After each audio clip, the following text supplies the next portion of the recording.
Good morning student. আজি আমি আলোচনা কৰিম ক্লাস 10 ৰ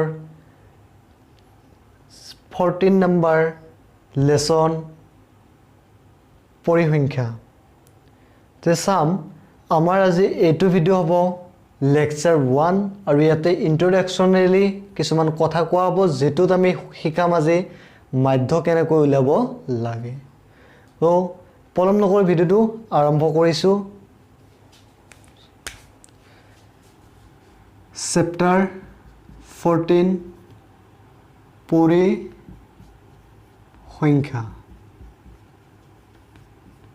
যা কয় statistics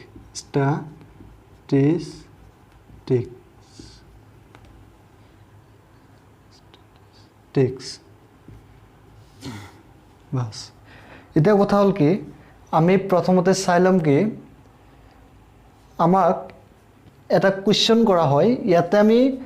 মাধ্য উলিয়াব লাগিব মাধ্য এই মাধ্য উলিয়াবৰ কাৰণে আমাৰ তিনিটা কি আছে তিনিটা ৰুল আছে ৰুল তিনিটা ৰুল মানে তিনিটা নিয়ম কিন্তু সেই নিয়ম গিটা মই দিয়াৰ আগতে এটা কথা কৈ লম প্ৰথমতে ঠিক আছে প্ৰথমতে মই এই ৰুল কেইটা দি দিছো কি কি ৰুল তাৰ পিছত মই এই ৰুল কেইটাৰ বিষয়ে এক্সপ্লেইন কৰি দিম তো ফাৰ্স্ট অফ ৰুল প্ৰথম নিয়ম মাধ্যৰ প্ৰথম নিয়মটো হৈছে কি প্ৰত্যক্ষ পদ্ধতি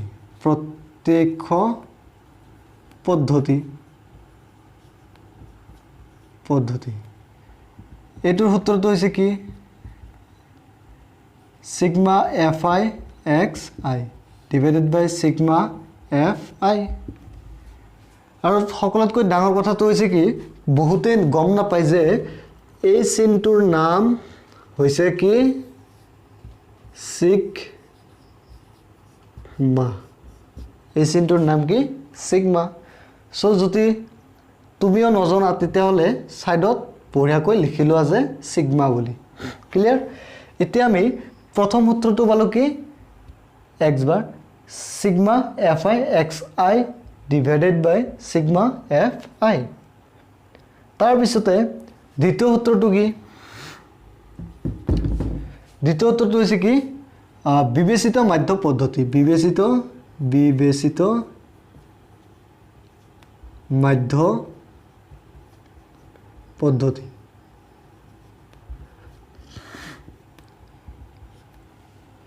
যেনেকুৱা a plus sigma fi di divided by sigma fi clear তাৰ পিছতে 3 নম্বৰ এটা সূত্ৰ হ'ব কি ধাপ বিচ্যুতি পদ্ধতি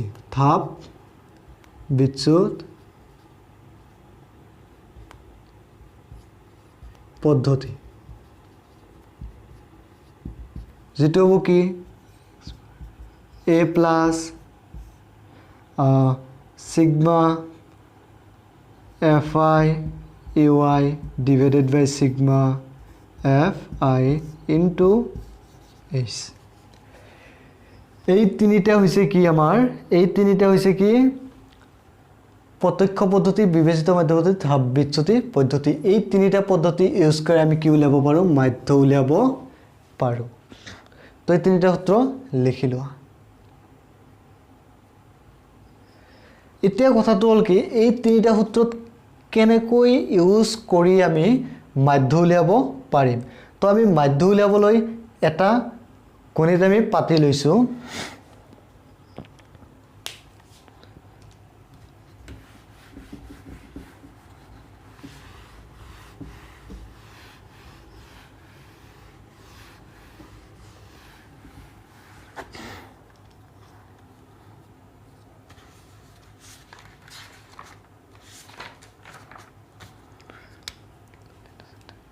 ফাৰ্স্ট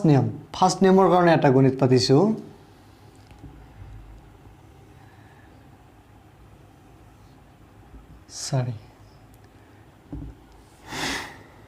sorry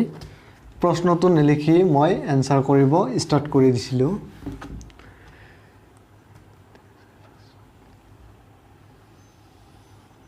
underline শ্ৰেণী বিভাজন আৰু এটা আছে কি ছাত্ৰৰ সংখ্যা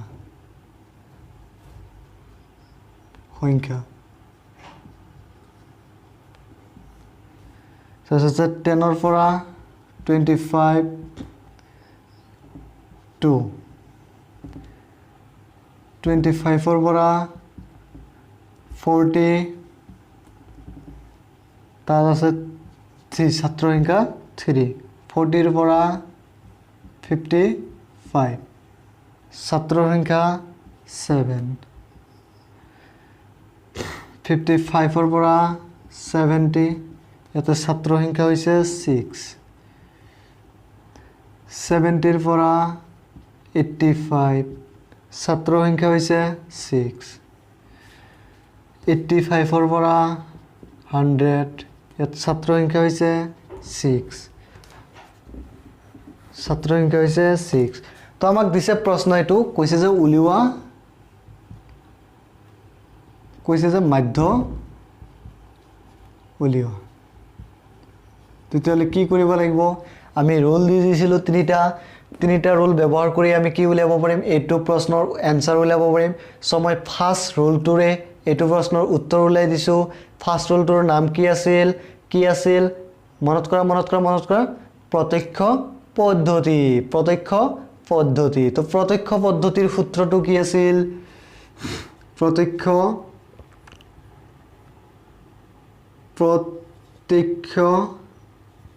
পদ্ধতি সূত্ৰটো কি আছিল sigma fi xi divided by sigma fi আছিল সো আমি ইয়াতে sigma fi xi এর প্রয়োজন হবে তার কারণে আমি কি করিম বাস 1 2 4 ইয়াতে লিখিব লাগিব কি শ্রেণী বিভাজন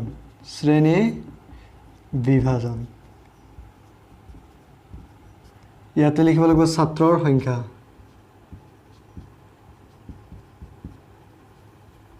যাক কোৱা হয় fi ইয়াতে ক'ব লাগিব কি শ্ৰেণী সূচক বা xi শ্ৰেণী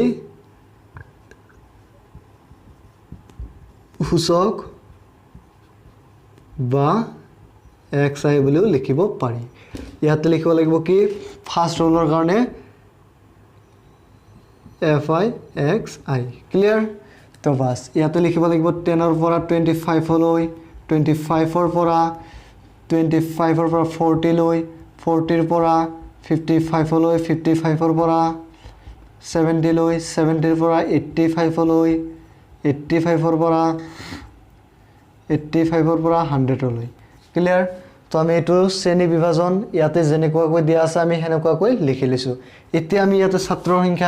ছাত্ৰৰ সংখ্যা যেনেকুৱাকৈ আছে হেনেকুৱাকৈ লিখিম 2 3 7 6 6 6 ক্লিয়াৰ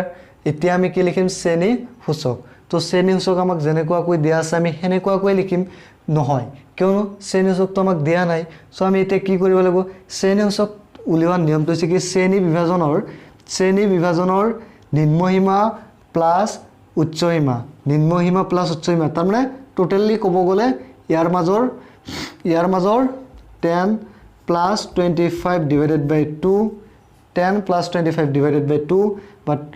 25 plus 40 divided by 2 এনেকুৱাকৈ আমাৰ উলিয়াব লাগে যত কিতাপৰ পেজ নম্বৰ 308 NCERT কিতাপৰ 308 পেজ নম্বৰত 308 পেজ নম্বৰত দিয়া আছে যে শ্ৰেণীৰ সূচক ইকুৱেল টু শ্ৰেণীৰ উচ্চসীমা প্লাস শ্ৰেণীৰ নিম্নসীমা ডিভাইডেড বাই 2 শ্ৰেণীৰ উচ্চসীমা ডিভাইডেড বাই শ্ৰেণীৰ নিম্নসীমা 2 তো আমি কি কৰিব লাগে এইটো আৰু এইটো কি কৰিম প্লাস কৰিম 10 আৰু যদি 25 প্লাস কৰা হয় কিমান হ'ব 35 ক 2 ৰে ডিভাইড কৰিলে কিমান হ'ব 17.5 হ'ব 17.5 হ'ব সো আমি ইয়াতে কি লিখিম তেতিয়ালে 17.5 তাৰপিছত 25 আৰু 40 যদি প্লাছ কৰা 25 প্লাছ 40 যদি প্লাছ কৰা হয় তেতিয়াহ'লে কিমান হ'ব 65 হ'ব 65 ক যদি 2 ৰে ডিভাইডেড কৰা হয় কিমান হ'ব 65 2 ৰে ডিভাইডেড কৰিলে 32.5 হ'ব 32.5 হ'ব 32.5 তাৰপিছত আমাৰ আছে কি 40 প্লাছ 55 যদি প্লাছ কৰা হয় কিমান হ'ব যাই কিনে হ'ব 105 তো 105 ক 2 ৰে যদি ডিভাইডেড কৰা হয় তেতিয়াহ'লে কিমান হ'ব 47.5 তো 47.5 তাৰপিছত কি আছে তাৰপিছত 55 প্লাছ 70 যদি প্লাছ কৰো কিমান হ'ব 70 যদি প্লাছ কৰো কিমান হ'ব যাই কিনে হ'ব আমাৰ 125 তো 125 ক যদি 2 ৰে যদি ডিভাইডেড কৰো কিমান হ'ব 62.5 তাৰপিছত আছে আমাৰ কিমান 70 আৰু 85 75 আৰু 85 তো 75 প্লাছ 85 যদি প্লাছ কৰা হয় কিমান হ'ব 160 ডিভাইডেড বাই 2 হৰণ কৰিলে কিমান হ'ব 77 sorry এটো কিমান হ'ব প্লাছ কৰিলে 70 আৰু 75 আৰু 85 প্লাছ কৰিলে কিমান হ'ব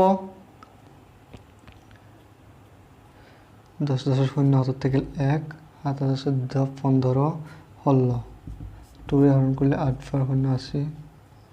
কি হয়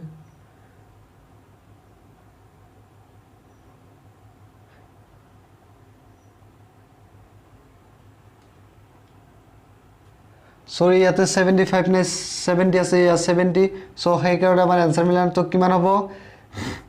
এটো এতিয়া প্লাস কৰিলে কিমান হ'ব 155 এটুক যদি কৰা কিমান হ'ব 677.5 তাৰ পিছত আমি 80 আৰু 100 যদি প্লাস কৰো তেতিয়ালে কিমান হ'ব 185 এটুক যদি 2 ৰে ডিভাইডেড কৰা কিমান হ'ব 18 2 9 বাৰ 2 বাৰ 0.5 92.5 বাস তাৰ পিছত কাম কি fi xi সো এটো আশা কৰো বুজি পাইছে সো এইখিনি তো বুজা হল এতিয়া আমি কি বলাম fi xi তো fi xi মানে কি এইটো আৰু এটো ইনটু কৰিলে যিমান হয় সেইখিনি তো 2 আৰু 17.5 2 আৰু 17.5 3 আৰু 32.5 7 আৰু 47.5 6 আৰু 62.5 6 আৰু 77.5 6 আৰু 92.5 ইনটু কৰিব লাগিব কি কৰিব লাগিব ইনটু কৰিব লাগিব ক্লিয়াৰ সো এটো 3 আৰু 17.5 যদি ইনটু কৰা হয় কিমান হ'ব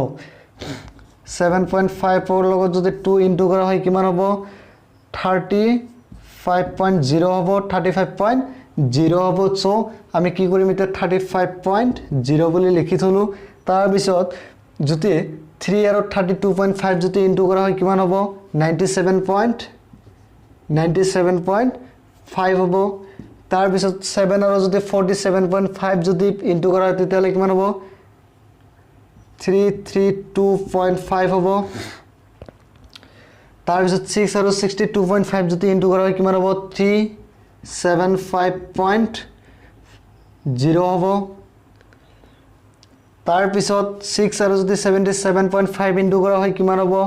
465.0 তাৰ পিছত 6 আৰু 92.5 যদি ইনটু কৰা হয় কিমান হ'ব 555.0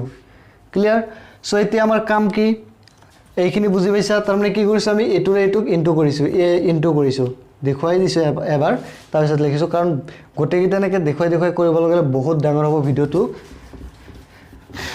সো এতিয়া কথাটো হল কি এতিয়া আমাৰ মেইন কামটো হৈছে কি এটু হৈছে টোটাল এটু হৈছে কি sigma fi is equal to plus কৰিলে কিমান হ'ব 30 হ'ব 3 to 5 7 এনেকুৱা কৈ প্লাস কৰি যাওক প্লাস কৰিলে কিমান হ'ব 30 হ'ব তাৰ পিছত এইখিনিৰ ক্ৰম হেৰি নাই তো এতিয়া লাগিব আমাক কি sigma fi xi is equal to এইখিনি যদি প্লাস কৰা হয় তেতিয়ালে কিমান হ'ব 1860 এটিক যদি প্লাস কৰা 1860 হৈ যাব আৰ 0.0 হয় কিন্তু 0 এৰ কোনো ভ্যালু নাই গতিকে 0.0 নাই লিখিও এতিয়া আমাৰ কাম কি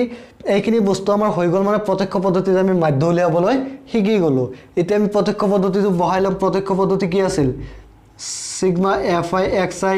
divided by sigma fi so sigma fi xi এর মান কিমান পালো কিমান পালো 1860 তো 1860 ডিভাইডেড বাই সিগমা fi কিমান পালো 30 সো 30 লিখি ললো এতিয়া আমাৰ কাম কি এই 00 কাটিলো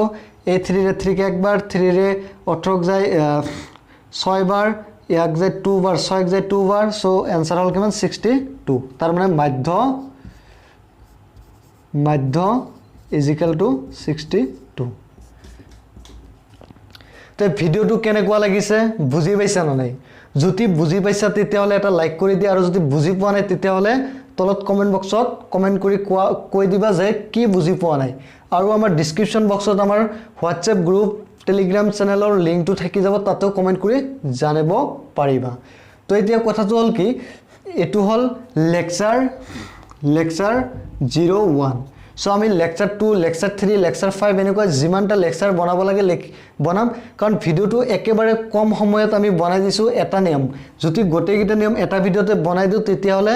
ভিডিওটো হৈ যাব বেছি ডাঙৰ তোমালোকে পাবা বেছি বোৰিং লাগি যাব সেইভাবে আমি সহজকৈ সৰুকৈ ভিডিওটো বনাই দিছো গতিকে চেনেলটো সাবস্ক্ৰাইব কৰি ৰাখা আৰু নেক্সট এপিসোড পাবৰ কাৰণে তো আজিলৈ এইখিনি